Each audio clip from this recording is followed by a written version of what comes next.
For today's video ay tuturuan ko kayo kung paano malaman or mag-compute kung ilang pieces ng hollow blocks ang kakailanganin nyo sa inyong wall. Unang-una ay kailangan nyo makuha yung area ng specific na paglalagyan ninyo ng wall.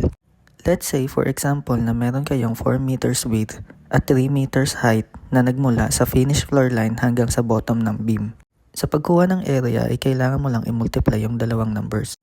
4 multiplied by 3 is equals to 12 square meters. Sunod ay kailangan mong i-multiply yung nakuha mong area sa multiplier natin na 12.5. Kaya 12 multiplied by 12.5 is equals to 150 pieces. 150 pieces ang kakailanganin mong numbers ng hollow blocks para mabuo ang inyong wall. Sa magtatanong kung paano ko nakuha yung 12.5 multiplier ay ganito lang kasimple.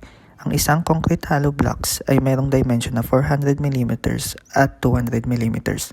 Ibig sabihin sa 1 square meter na mayroong dimension na 1000 by 1000mm ay magkakaroon tayo ng pieces ng hollow blocks na 1, 2, 3, 4, 5, 6, 7, 8, 9, 10, 10.5, 11, 11.5, 12 at 12.5.